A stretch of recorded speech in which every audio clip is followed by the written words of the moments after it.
Ó, vou ler para vocês o item 64 do livro Religião dos Espíritos, que diz: meditemos. Essa foi uma reunião, né, de Emmanuel com o Chico em 14 de setembro de 1959. Tá?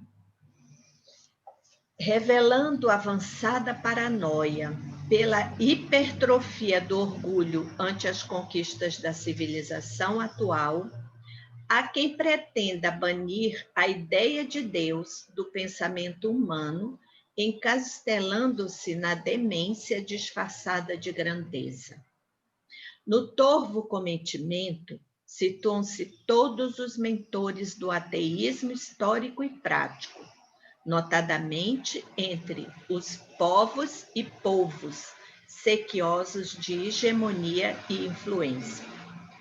Todavia, quantos se consagram a semelhante monstruosidade do raciocínio, esquecem-se de que apenas há 4 lustros, lustro significa um período de 5 anos, né? 4 lustros seria 20 anos atrás, que ele fez em 1959, foi na guerra, 1939, né? Então, esquece-se de que apenas há 4 lustros as nações mais cultas do globo se empenharam em pavorosa carnificina. No prélio terrível, na luta, né, no combate, salientavam-se os países superalfabetizados do mundo.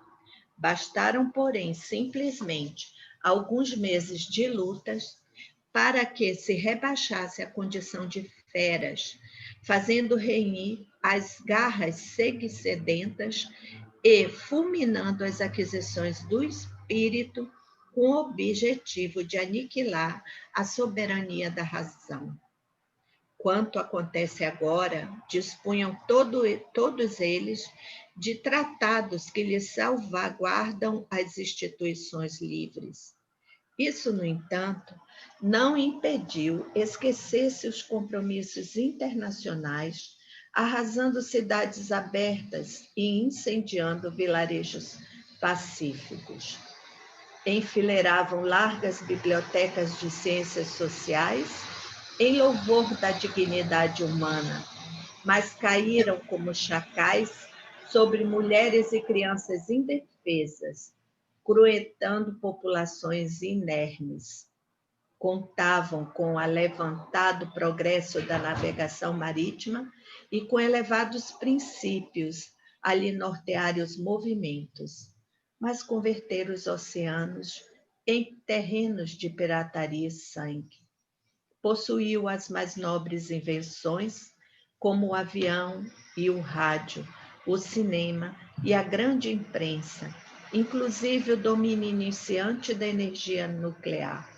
Contudo, mobilizaram todos esses recursos no assalto a lares e hospitais, escolas e templos.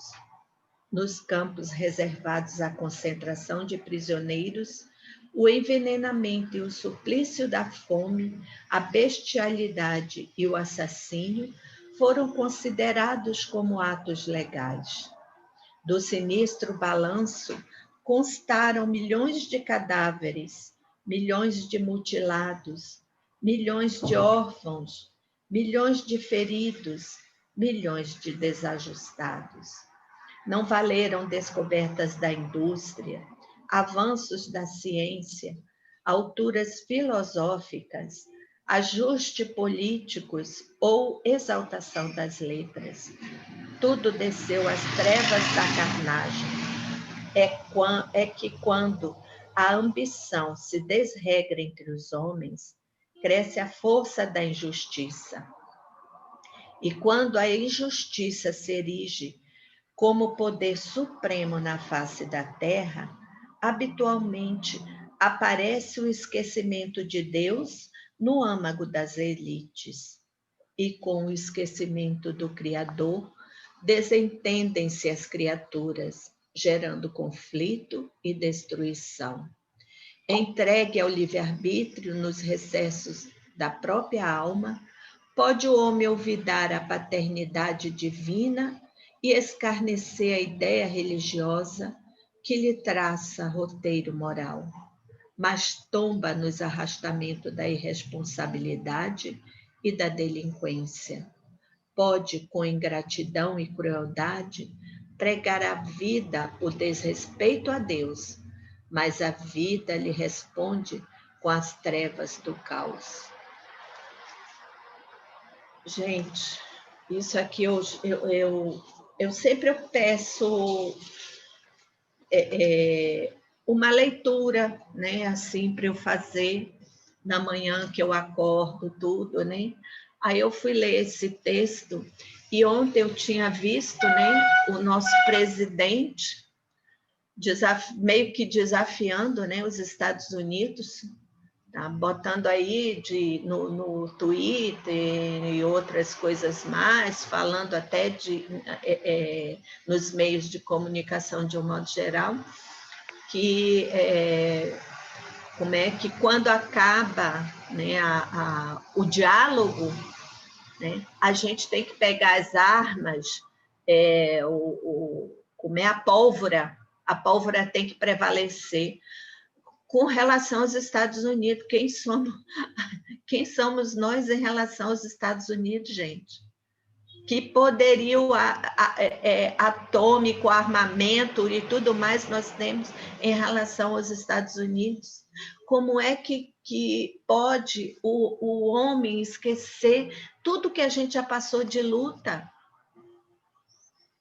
Tudo que a gente já viveu? Olha, aí hoje eu acordei, aí eu pedi para Deus, eu digo, ô Senhor, me traz uma leitura, porque ontem eu fiquei tão chateada, eu digo, por favor, não botem para mim, perto de mim, esses negócios desse noticiário, que acabo ficando com raiva, e eu não quero ter raiva. Aí eu tinha ouvido tudo isso, aí agora veio essa mensagem de hoje, que eu li, né, exatamente falando da crueldade humana com relação à luta, às guerras que a gente teve anteriormente, o homem vira o quê? Um animal, um besta, né? Partindo para a bestialidade. É isso, gente. Que Deus nos oriente e nos guie, porque, olha, tá difícil. Oriente os nossos, tenho pedido sempre na minha radiação, orientação aos nossos governantes, mas eu acho que tem alguns que ainda não caíram na real, se acham que são deuses, né? Esquece que tem um bem maior. Bom, vamos lá então, gente. Vamos. Nós estamos aqui no item 32, né? Sim. Da coletânea de preces. Preces para pedir submissão e resignação, não é isso? Isso. Está todo mundo preparado aí, gente? Todo mundo. Tá, então vamos lá. Eu vejo que tem alguns barulhos aí de fundo, então acho que seria bom a gente tirar o microfone e quando houver alguma pergunta, aí a gente liga. Pode ser? Pode, eu vou desligar o meu. Tá. Então vamos lá. Atos de submissão e resignação.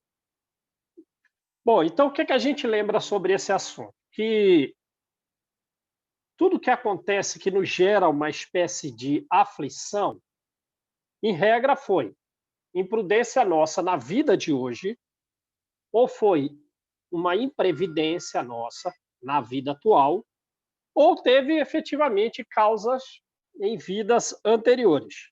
Mas qualquer desses casos, mesmo o das vidas anteriores, o erro foi nosso. O erro foi nosso. Então, sejam causas atuais, né? Imprevidência, imprudência nossa, sejam causas anteriores, nós só podemos nos queixar de nós próprios. Assim, as provas que surgem, ou as expiações que surgem, vêm mostrar qual é a natureza dos nossos erros. E naquilo que nós estamos errando, vamos passar por provas que mostram justamente qual é a natureza daquela falha, né?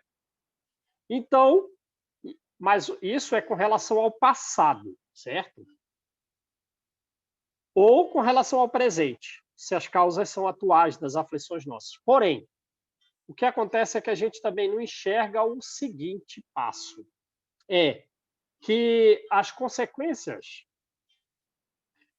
que surgem dessas provas, de um mal que nos aconteça, em regra é algo bem. Porque o bem, ele muitas vezes surge como uma consequência de um mal passageiro. Por isso que o ensino de Jesus é bem-aventurados os aflitos, quer dizer, a aflição de hoje vai gerar a bem-aventurança futura para todos nós, né? Beleza? E que essa bem-aventurança futura vem justamente pela submissão, quer dizer, uma obediência, uma sujeição nossa por questão de raciocínio. Eu me submeto à vontade divina, faço reflexões, é um consentimento da razão. E a resignação é o consentimento da emoção, é suportar as provas, né, sem abalos emotivos. Isso é a resignação. Beleza. Então, a gente está na prece 32 e é sobre esse assunto que a prece vai tratar. Então, vamos lá. Outra prece, diz aqui, né? Então, o 31 já foi uma prece. O 32. Sinto, ó meu Deus, necessidade de te pedir que me dê forças para suportar as provações que quiseste enviar-me. Então, veja, Deus mandou as provações, né? Por que ele mandou as provações? Por causa do meu caráter atual ou de erros anteriores. Mas com que fim? Que surja o bem em nós, né? Então, ele deu as provações, e muitas vezes essas provações são até mesmo pedidas, nós próprios participamos dos pedidos dessa aprovação, como tem lá na questão 250, alguma coisa do Livro dos Espíritos. Mas a gente, à medida em que vêm as provas, a gente também pede as forças para suportar. E Deus dá a prova e a força. E a força para suportar as provas. Então, veja. Permite que a luz se faça bastante viva, né? Que luz? A minha reflexão, a minha capacidade de enxergar. Que a luz se faça bastante viva em meu espírito para que eu aprecie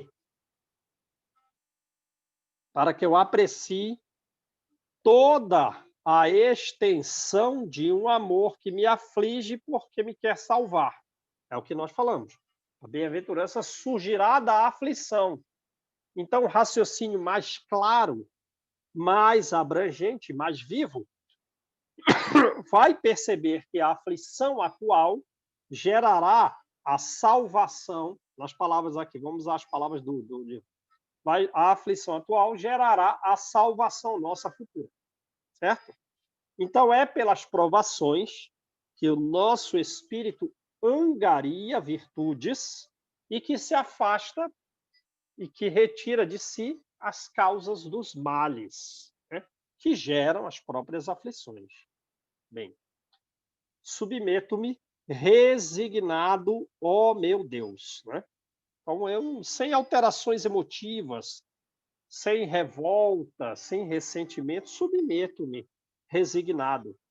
Mas a criatura é tão fraca, sou tão fraco, que temo sucumbir se não me amparares.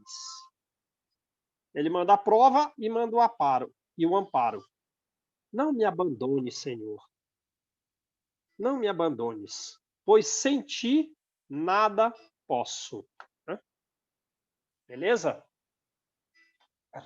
Então, veja, a aflição vai gerar a salvação. Quer dizer, a salvação, a melhoria das virtudes, um grau maior de serenidade, o afastamento da causa, né, que nos levou às provas. 33. outra prece. Elevei meu olhar a ti, ó Eterno, e me senti fortalecido, né? És a minha força, não me abandones. Ó meu Deus, sinto-me esmagado sob o peso das minhas iniquidades, né? Dos meus desvios, dos meus erros, né? Do que me afasta dos espíritos superiores, do que me afasta de Deus, né? Mas vejam qual é o grau dessa dificuldade que a pessoa está falando aí. Sinto-me esmagado sob o peso dos meus desvios. Ajuda-me. Conheces as fraquezas da minha carne. Não desvie de mim o teu olhar. Né? Então vejam aí. Ele está mostrando uma situação em que a vontade dele é completamente oposta à vontade divina, né? A ponto dele se sentir esmagado. E pede para que os espíritos superiores, para que Deus não o abandone, não se afastem dele. Ardente sede me devora. Faze brotar a fonte da água viva, onde eu possa matar a minha sede. Então, vejam, ele está querendo efetivamente libertar-se do mal que há nele, porque ele quer a fonte da água viva, ele quer uma energia superior, ele quer ter um pensamento superior, em que ele esteja afastado do pensamento equivocado que o leva a errar, né? Que o leva a esmagar-se nos equívocos. Que a minha boca só se abra para te entoar louvores. Quer dizer, justamente o que ele não estava fazendo. Ele estava abrindo a boca para falar o que não devia. Né? E não para me queixar das aflições da vida. Sou fraco, Senhor, mas teu amor me sustentará. Ó Eterno, só tu és grande. Só tu és o fim e o objetivo da minha vida. Bendito seja o teu nome, se me fazes sofrer. Porque és o Senhor e eu, o servo infiel. Curvarei a fronte, sem me queixar, pois tu és grande, só tu és a meta. Beleza? Então, mostra bem aí as duas vontades equivocadas no homem, né? Há um desejo de erro, mas há uma vontade, um raciocínio, né, de que ele passe a acertar. E ele pede a ajuda de Deus porque ele próprio se sente bastante fraco para por si mesmo vencer as suas iniquidades. Lembra, que a gente, questão 250 alguma coisa, do Livro dos Espíritos. Nós escolhemos o gênero das provas pelas quais queremos passar, né? Então, João, oi, pois, como que é complicada essa história da queixa e da reclamação, né, João? Não sei na onde a gente lê, a gente aprende, na primeira coisa que tropeçou, bateu o dedinho, como diz o trupicou, danou-se, né? Assim, você tropeça, bate o dedinho, a primeira coisa que você não vê que você não prestou atenção no caminho, mas já vem reclamar porque, oh, meu Deus, oh, não tinha aquele do desenho lá, porque como é complicado esse negócio da gente reclamar. A gente reclama de tudo e a gente se esforça, pelo menos eu. Mas quando você vê, já foi tudo.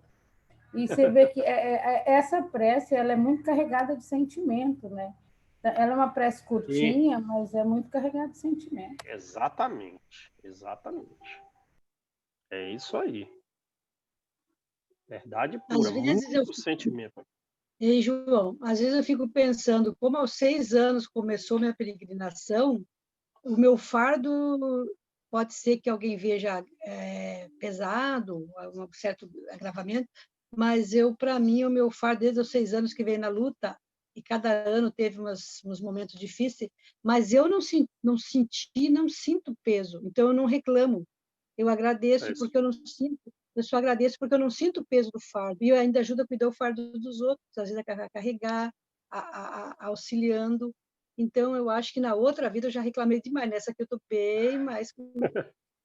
Reclamando menos.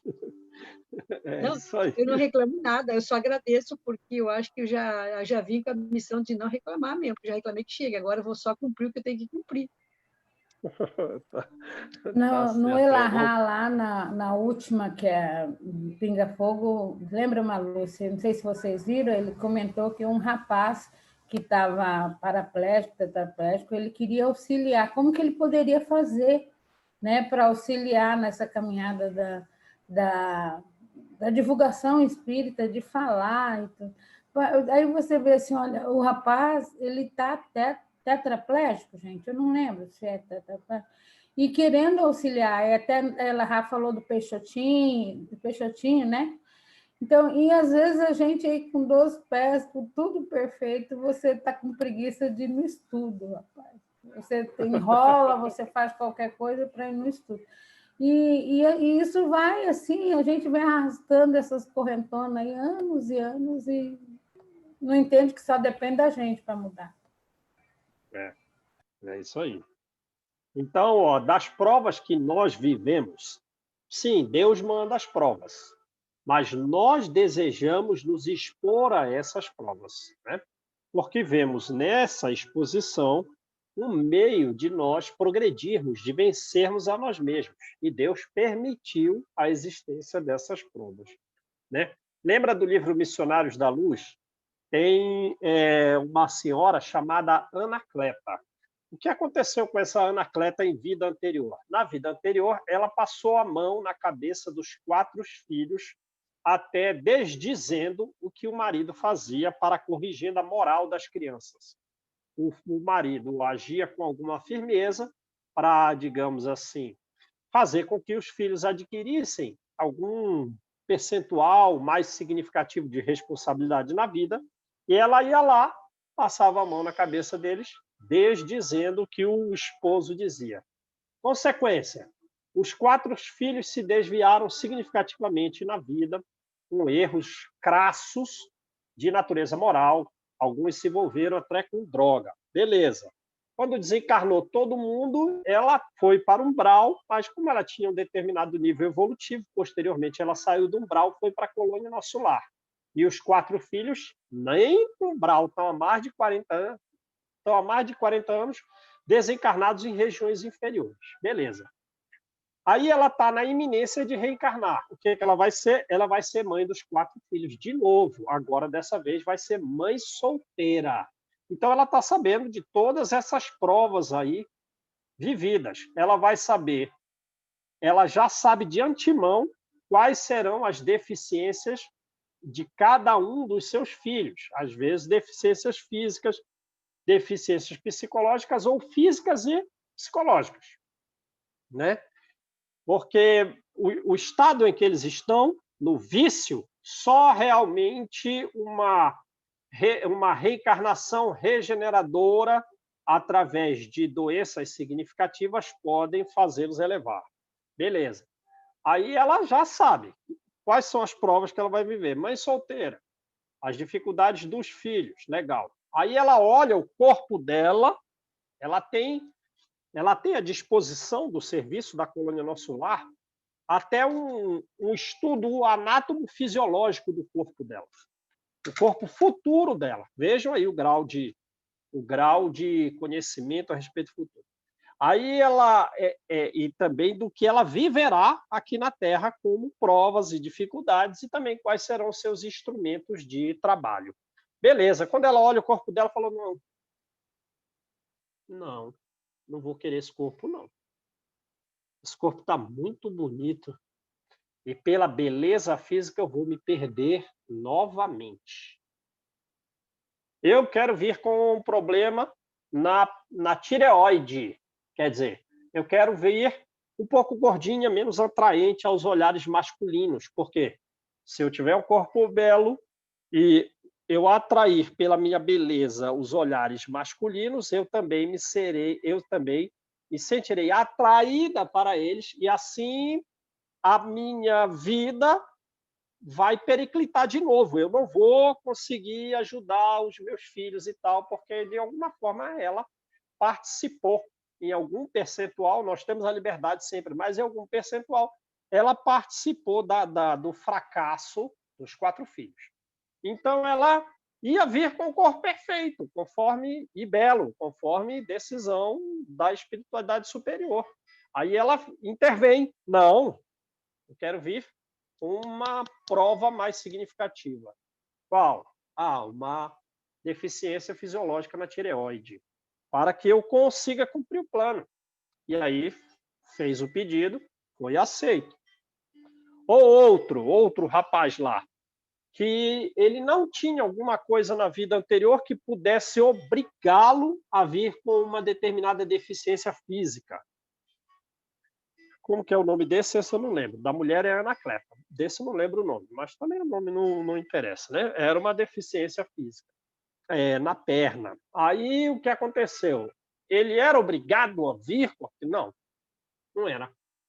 Mas foi diferente o caso dele. A equipe espiritual já sugeriu que ele viesse com a deficiência. E ele aceitou. O caso do segundo contado foi a aceitação de uma sugestão dada por espíritos superiores. O primeiro caso foi uma retificação do planejamento a pedido da própria pessoa que reencarnaria, para que ela viesse com outra prova mais significativa, além das provas todas da vida. Qual foi o pedido? De alguma debilidade na produção hormonal da tireoide. Beleza? Aí a gente reencarna e não sabe, né, que nós próprios escolhemos todas essas coisas que nos acontecem, como diz o Livro dos Espíritos, questão 250, alguma coisa. Não, você pediu essas provas antes de vir. Deus te mandou essas provas porque você teve o desejo de se submeter a essas provas, porque percebeu, vivendo essas provas, o meio de você, o meio de nós progredirmos. E Deus disse, você tem... Deus, né? Os espíritos mais elevados, você tem razão, é por aí, tem que viver mesmo essas provas. Beleza? Então vamos lá. Num perigo iminente. Já lembra a questão 855 do Livro dos Espíritos. Por que a gente, às vezes, passa por um perigo? Sofre um acidente de carro, sofre alguma coisa lá que a vida correu risco. É um aviso. É um aviso para que nós nos desviemos do mal e, por consequência, nos tornemos melhor por nós mesmos. Porque quando nós escapamos de um perigo, a gente começa a cogitar, né? A refletir, né? Seriamente de que há uma necessidade de melhora nossa no campo moral.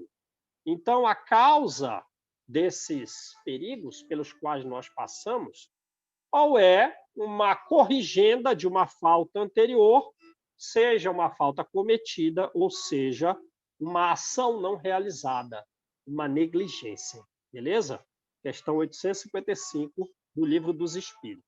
Então, vamos lá. Num perigo iminente, prefácio. Agora, a explicação do assunto. Pelos perigos que corremos, Deus nos adverte da nossa fraqueza. Aqui é da fraqueza física mesmo, né?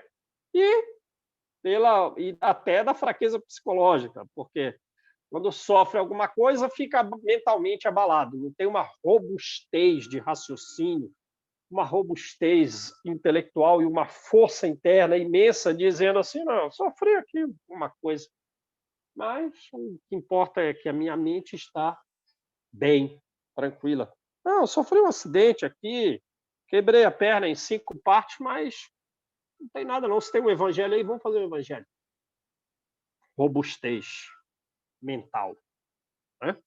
Então, Deus nos adverte da nossa fraqueza e da fragilidade da nossa existência. Então, vejam aí, é uma advertência. Sofremos um perigo, é uma advertência de que somos frágeis. Ele nos mostra que a nossa vida está em suas mãos.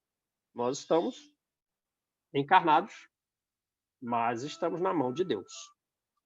E que ela, a nossa vida, se acha presa por um fio que pode romper-se no momento em que menos esperamos. No momento que você menos espera, podemos desencarnar. Sob esse aspecto, não há privilégio para ninguém, pois tanto o grande como o pequeno se encontram sujeitos às mesmas alternativas. Né? A mesma alternativa de viver ou não fica na dependência, continuar vivo ou não fica na dependência de Deus. São as alternativas.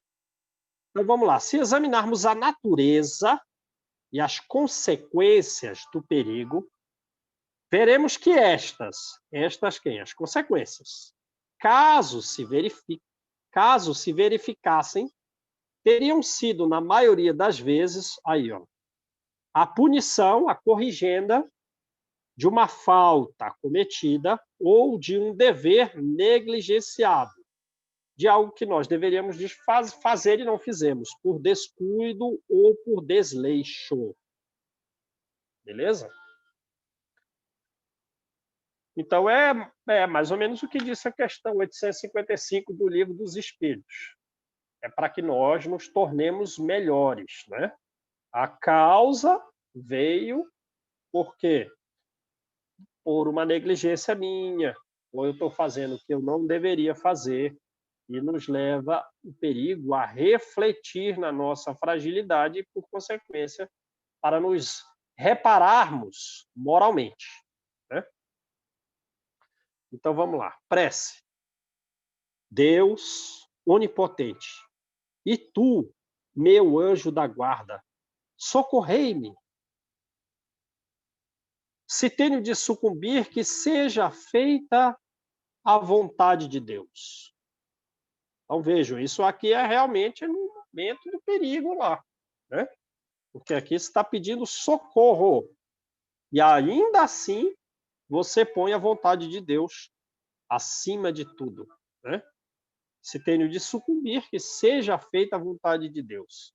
Se aquele anterior era emotivo, esse aqui eu tenho que fazer a interpretação, né? Deus onipotente, tu, meu anjo da guarda, socorrei-me. Se tenho que sucumbir, que seja feita a vontade de Deus. Se devo ser salvo, que o restante da minha vida eu repare o mal que haja feito. Ó, viram? Para corrigenda moral. Se eu ficar salvo, para corrigenda moral. Eu repare o mal que haja feito e do qual me arrependo. Só essa reflexão aí pode levar a pessoa a se salvar. Né? Beleza? Então, na iminência de um perigo. Às vezes você não tem, veio o perigo e você não tem tempo de fazer essa reflexão aí, né? Você vai fazer a reflexão de baixo, se você escapar do perigo. Porque na hora do perigo, aconteceu lá um acidente de carro, aconteceu alguma coisa. Não teve tempo, você nem percebeu, você não sabia que você foi atingido por um outro carro ali, mas você sofreu o perigo. De qualquer forma, tem que ter a reflexão posterior, né? Então, vamos lá. Ação de graças por haver escapado a um perigo. Prefácio. Pelo perigo que tenhamos corrido, já aconteceu, Deus nos mostra que, de um momento para outro, podemos ser chamados a prestar conta do modo pelo qual utilizamos a vida. Adverte-nos, assim, que devemos estar atentos e emendar-nos e corrigirmos-nos, né? Emendar é corrigir. Então, devemos estar, é uma advertência para que devemos estar atentos e devemos nos corrigir. Prece. Meu Deus, o perigo já passou. Meu Deus, meu anjo da guarda, eu vos agradeço o socorro que me enviaste no perigo de que estive ameaçado.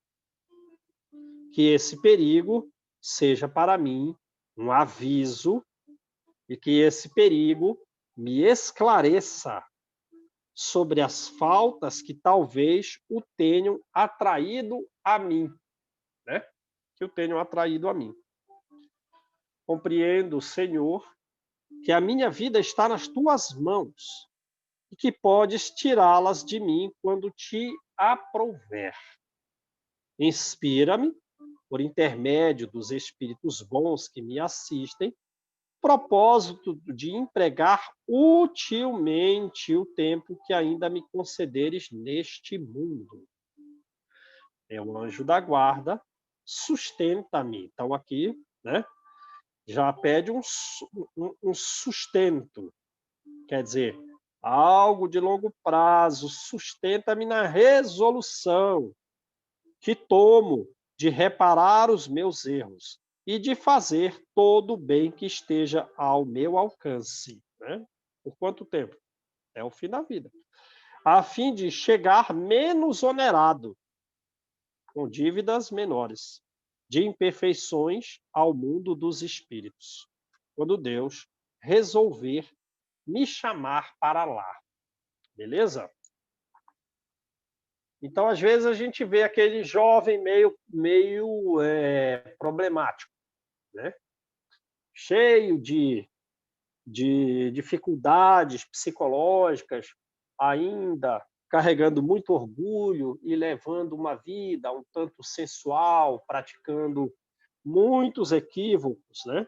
E reclamando bastante da vida.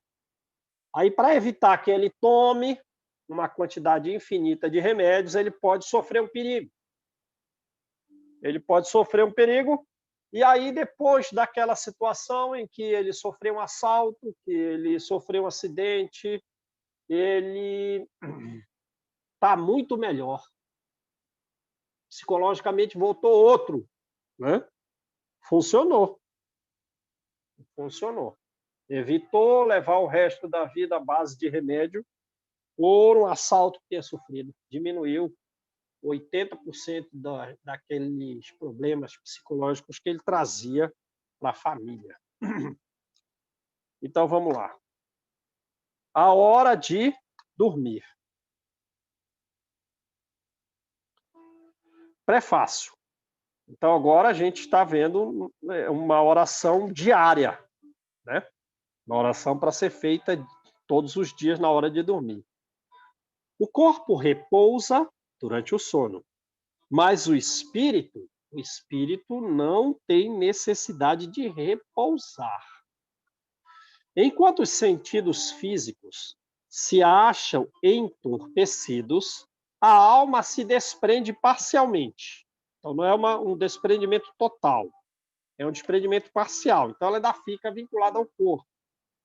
Se desprende parcialmente da matéria grosseira e goza das suas faculdades de espírito, né? Quando a gente está dormindo, nós somos mais inteligentes do que quando estamos acordados, né? Porque o corpo ele embota as características do espírito, mas no sono, como há um desprendimento parcial, as faculdades do espírito, o intelecto, os sentimentos estão mais elevados. O sono foi dado ao homem para a reparação das forças orgânicas e para a reparação das forças morais. Então, a gente pode estar meio abalado. Vai dormir, faz uma oração antes de dormir. Quando volta do sono, está menos abalado moralmente, né? E também refez a força física, a força orgânica. Enquanto o corpo recupera os elementos que perdeu por efeito da atividade de vigília, pelo trabalho do dia a dia, o espírito vai retemperar-se entre outros espíritos. E, nessa ida, ele pode reparar as forças morais, né? Volta menos aflito, volta mais sereno, com mais forças para enfrentar o problema. Naquilo que vê, no que ouve e nos conselhos que lhe dão, aure ideias que, ao despertar, lhe surgem em estado de intuição. Então, mesmo que nós não lembremos do sonho vivido, fica aquela ideia com estado de intuição que, de uma forma ou de outra, nos ajudará no dia a dia da vida. É a volta temporária do exilado à sua verdadeira pátria. Então, quem que está exilado?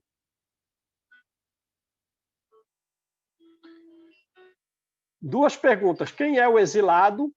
Segunda pergunta. A volta desse exilado à verdadeira pátria se dá como? É o espírito, né? No desprendimento, quando dorme. Então, qual é a verdadeira pátria? Lá. A pátria espiritual, né? Exato. Lá, Quem, lá é a pátria.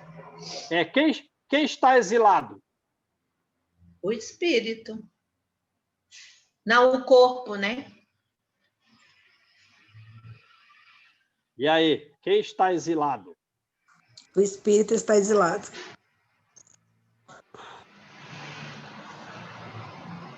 E o exílio dele é o corpo. O encarnado está exilado, né?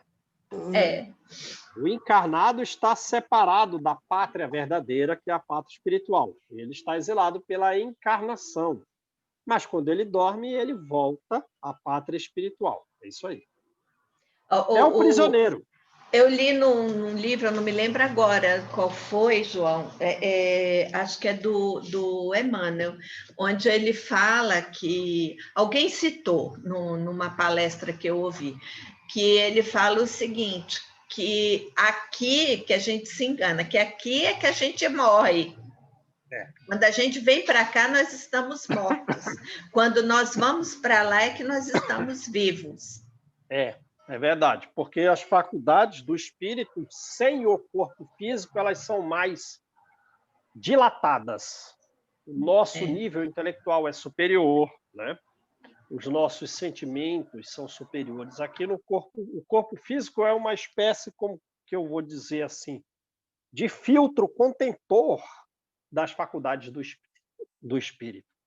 E ainda, mesmo lá, no plano espiritual, o grau de vida é diferente. Por isso que Jesus disse, eu sou a vida. Como assim? Mas eu que estou vivo aqui, eu estou no corpo. Como que você quer a vida? Se você está no plano espiritual e eu estou com o corpo, você não. É porque a vida se mede justamente pelo grau de força, pelo grau de ânimo. E essa força de Jesus, ele derrama sobre todos nós. Então, digamos assim, a depender do nível evolutivo do espírito, ele tem mais vida, ele tem mais energia, ele tem mais ânimo. É como se a gente fosse comparar o Sol e uma lâmpadazinha de quinta categoria, igual essa que eu tenho aqui. Ó. Então, a gente é uma lâmpadazinha dessa de quinta categoria. Quer dizer, tem pouca vida. É só uma lâmpadazinha. É uma lâmpadazinha de Natal, muito fraquinha. Pouca vida. E a gente se acha vivo. Não. Tem gente que é um sol de força. Essa pessoa é mais viva que nós. Deu para entender aí a questão da vida? Bom, mas mesmo a gente, lampadinha pequena, a gente aqui na Terra, a gente tem menos vida do que do outro lado, né? Porque o corpo embota essa vida, né? O corpo faz com que ela não consiga se expressar na sua totalidade. E às vezes tanto para o bem quanto para o mal, né? Por mais lampadinha que a gente seja, mas ainda tem essa diferença, né? Quanto mais nessa grandiosidade que você colocou aí. Se nós compararmos, a comparação é nós conosco mesmo. Nós conosco. Encarnados estamos mais mortos que vivos. Agora, na comparação genérica, a comparação geral, o mais evoluído tem mais vida. Ele é mais energia. Ora, e mais para o mal, mais apagado é.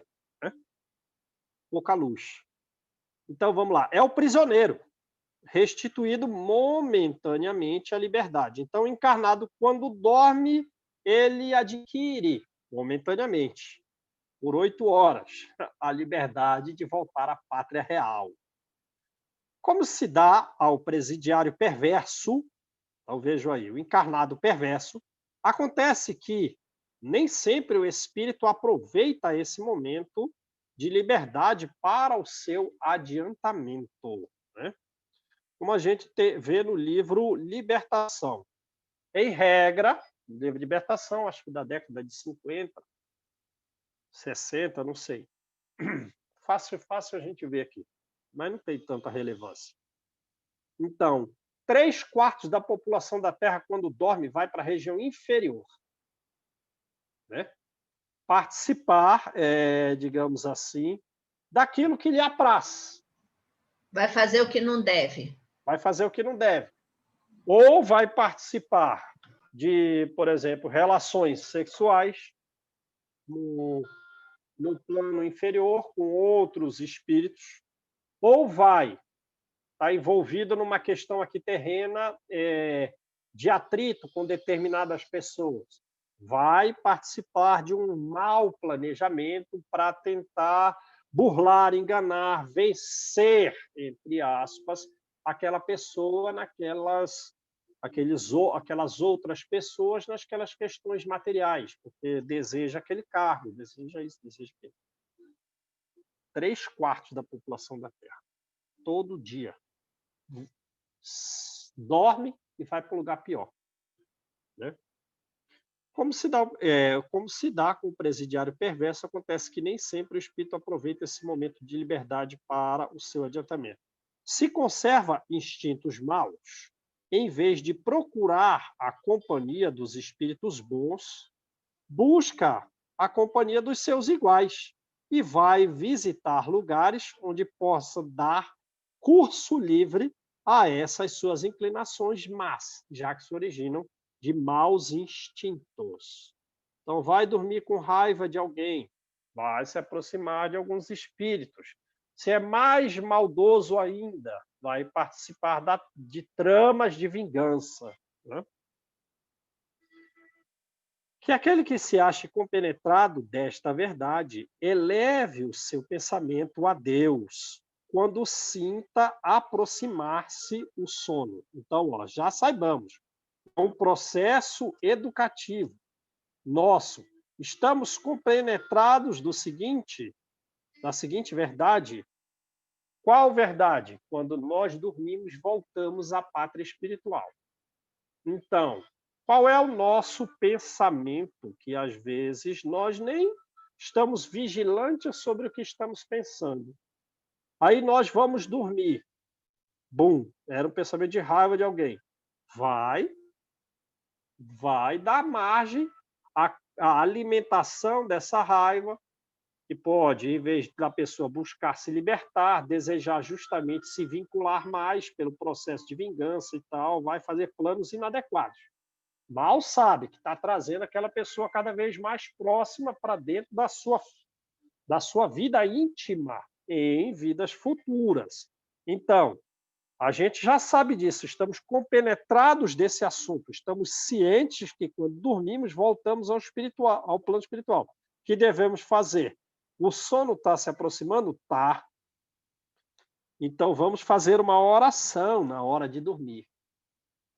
Vamos fazer uma oração na hora de dormir. E peçamos conselho dos espíritos bons, conselho de todos os espíritos cuja memória lhes seja cara, de pessoas das quais nós gostamos, né? Dos protetores, como nós vimos lá no começo aqui das orações para si mesmo. a fim de que venham se juntar a ele, os espíritos bons, nos curtos instantes de liberdade que lhes são concedidos. E, ao despertar, sentir-se-á mais forte contra o mal, mais corajoso diante da adversidade. Beleza? Então vamos dormir, vamos. Então, oração antes de dormir, pedido de conselho aos espíritos bons e aos protetores, para que nós, quando voltarmos da pátria espiritual, por termos dormido, estejamos mais fortes contra o mal. Contra o mal, principalmente o mal que nasce em nós, e não que nasce nos outros, o que nasce em nós. Sabe onde eu acho que está o perigo? Assim, eu brinco, mas eu falo sério, gente. Eu só brinco só para falar.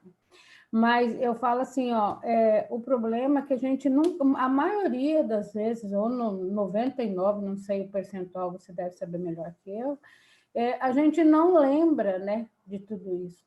Então a gente relaxa, porque você acha que não está lá no umbral fazendo coisa. Você relaxa, você fala assim, olha, eu não lembro mesmo, não lembrei, às vezes você lembra de um sonho ou outro.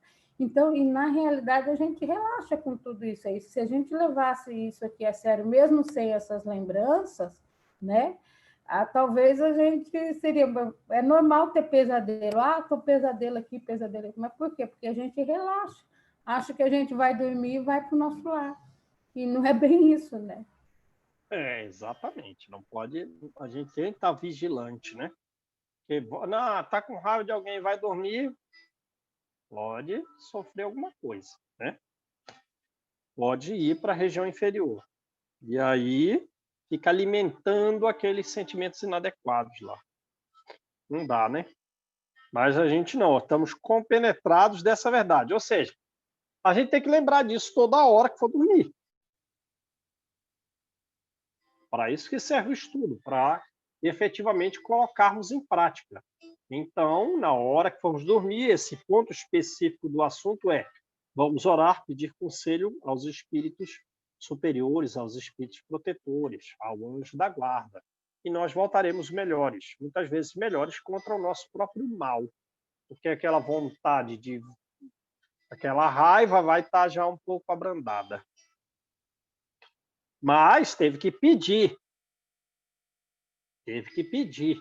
o conselho. Se não pediu, não vai receber. Prece. João, a página 93 do ano aqui, Vidas Vazias, exatamente recorrer à oração. Antes de dormir? Também, né? Mas a No oração... geral, né? Tem que orar muito. Prece. Minha alma vai estar por alguns instantes com os outros espíritos. Então, tá vendo? Ele vai fazer a oração antes de dormir. Já sabe, olha, eu vou para o plano espiritual. Naturalmente, vou encontrar outros espíritos. Que os bons espíritos venham ajudar-me com os seus conselhos. Meu anjo da guarda, faze que, ao despertar, eu conserve comigo uma impressão durável e uma impressão salutar desse convívio, né? Então, você pediu para encontrar os bons espíritos, para lhes ouvir os conselhos e para que esses conselhos sejam recordados quando nós acordarmos em algum grau aí, a gente tenha uma recordação mais clara desse encontro vivido. Beleza, gente? Vamos parar aí então, né?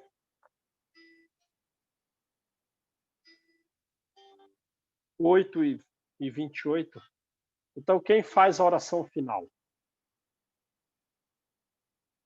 Estamos acabando. Faltam pouquinhas folhas, né? Já vamos daqui a pouco entrar em prece para os outros.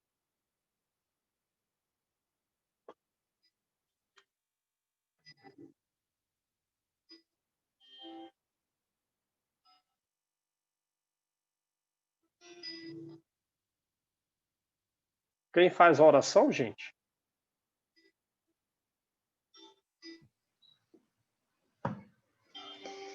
Divino Mestre Jesus,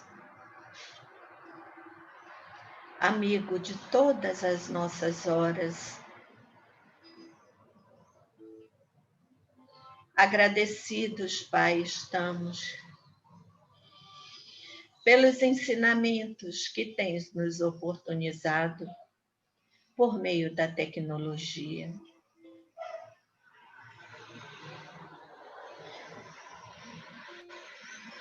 Senhor, eleva sempre o nosso pensamento para as coisas salutares. Derrama tuas bênçãos sobre os nossos anjos, protetores, para que nos intuam, Senhor, bons pensamentos, os pensamentos alegres, salutares, de convivência harmoniosa com todos os que nos cercam, principalmente com os nossos familiares.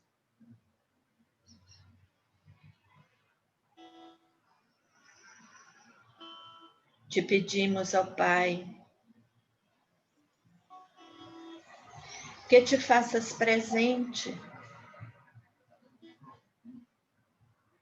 na casa de cada um dos que aqui estão e dos que não puderam, Senhor, participar deste estudo no dia de hoje. Te agradecemos também, Pai,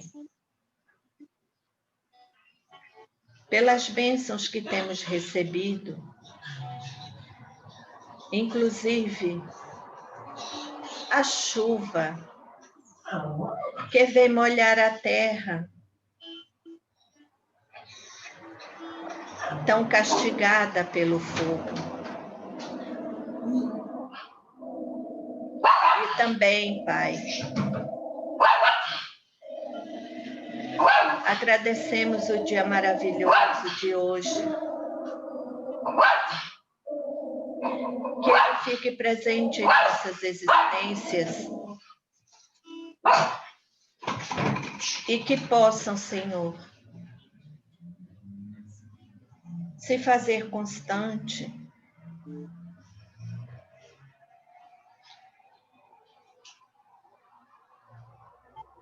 para que encharque um pouco mais o solo, a fim de que a natureza volte a florir.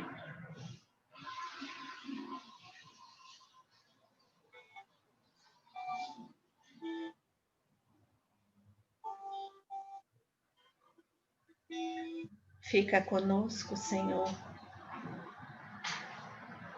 hoje, amanhã e sempre, e que assim seja. Graças a Deus. Gente, desculpe aí, a Nina deu um cachorro latiu aqui e ela latiu também. Ela responde. Não tem problema.